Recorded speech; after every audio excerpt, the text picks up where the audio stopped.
Words are powerful. They can inspire hope or fuel destruction. Some speeches have changed the world for the better. Others have left nothing but chaos and death. Ihr müsst euch diesen unerhörten Zwang beugen! All free men, wherever they may live, are citizens of Berlin.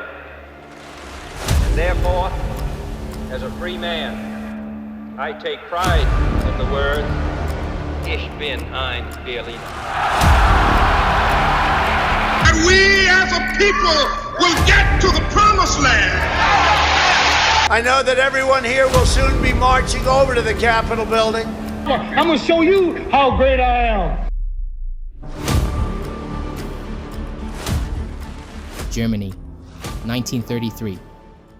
The country was broken, humiliated after World War I.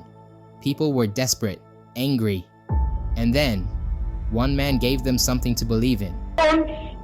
Jahrelang als Traumbild vorschwebte, ist Wirklichkeit geworden. On January 30th, 1939, exactly 6 years after becoming Chancellor, Hitler delivered a speech warning of the destruction of the Jews. And 7 months later, on September 1st, 1939, he started World War II by invading Poland. To the Jews and the other enemies of the state, however, it appeared to be the last flicker of the national power of resistance. And they felt that when it had disappeared, then they would be able to destroy not only Germany, but all Europe as well. Had the German Reich sunk into Bolshevik chaos, it would at that very moment have plunged the whole of Western civilization into a crisis of inconceivable magnitude. Only islanders with the most limited vision can imagine that the Red Plague would have stopped of its own accord before the sacredness of the democratic idea or at the boundaries of disinterested states.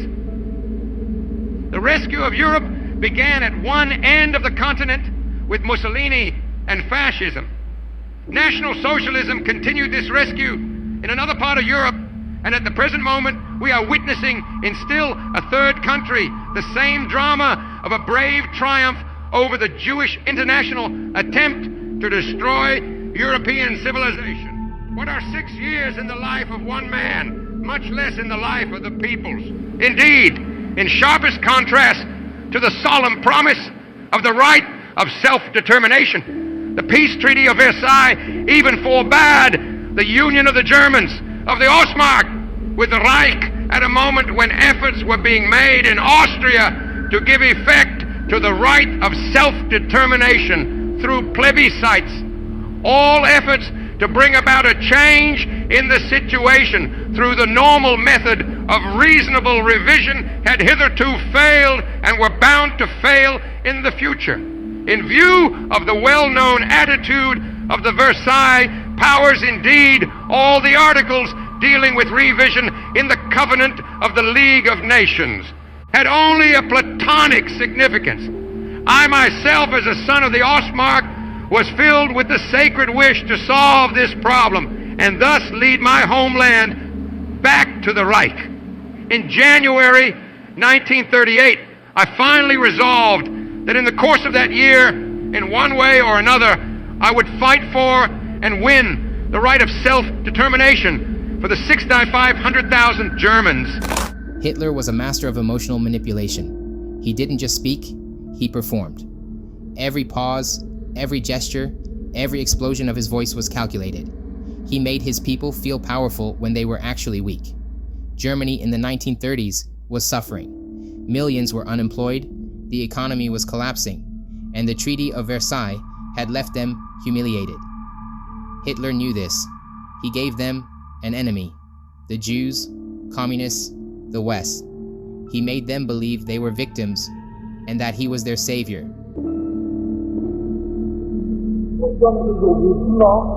dimanche 19 juin 1994, et il est 16h22 à Kigali, dans le blindé de la FLM. Avis à tous les Inyendis qui nous écoutent. Oui, à tous les Inyendis qui nous écoutent. Le Rwanda appartient à ceux qui le défendent vraiment. Et vous, les Inyendis, vous n'êtes pas des Rwandais. Nuko nyine namenyesha abatwumva ko nyine abantu bose bahaguruka kurwanya inyenzi kotanyi n'ababwiye abasirikare bacu nibo ba mbere, babwira urubyiruko rwagutse kugira ngo bafashe abasirikare bacu, babwira inkumi, babwira abasore. Murabyumva rero, inyenzi ntabwo zishobora gukandira abantu bose. In Rwanda, a radio station called RTLM told listeners one thing: the Tutsis are cockroaches. Kill them. And they did. Unlike Hitler, these weren't speeches in front of millions. This was radio. Just words on air, but words that carried knives. Rwanda was already divided. Hutus and Tutsis had been enemies for decades. But when a Hutu-led radio station started calling Tutsis cockroaches, something switched in people's minds. If you call someone a pest long enough, people stop seeing them as human. And that's exactly what happened. In 100 days, 800,000 Tutsis were slaughtered, many by their own neighbors, entire families wiped out because of a radio show.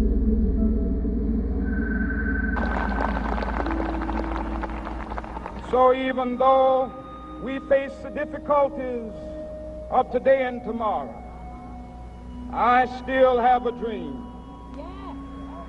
It is a dream deeply rooted in the American dream. I have a dream that one day this nation will rise up and live out the true meaning of its creed. We hold these truths to be self-evident, that all men are created equal.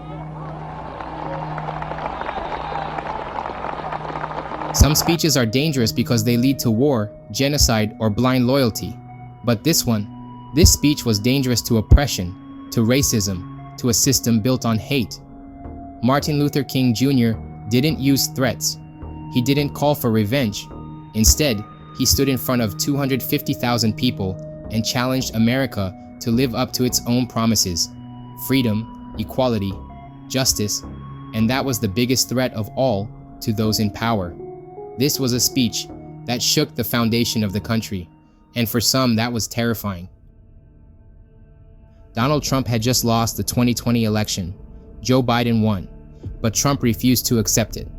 For weeks, he told his supporters the election was stolen, that democracy was a lie, that they had to fight back. And on January 6, 2021, standing before a massive crowd in Washington, D.C., he gave the speech that pushed everything over the edge.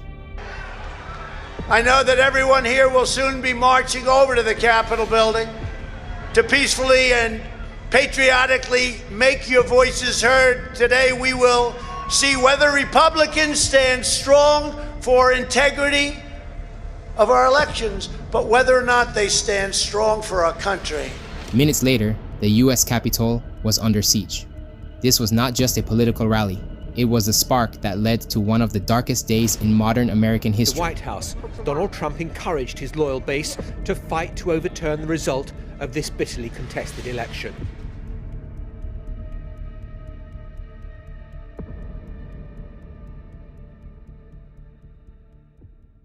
Living is much more difficult. Raising up every morning and not knowing what's going to be the night's bringing, it's much more difficult. It's much more difficult. Please, for God's sakes, let's get on with it. We've lived as no other people have lived and loved. We've had as much of this world as you're going to get. Let's just be done with it. Let's be done with the agony of it. This is the one that hurts the most. Because these weren't soldiers. These weren't extremists. These were ordinary people.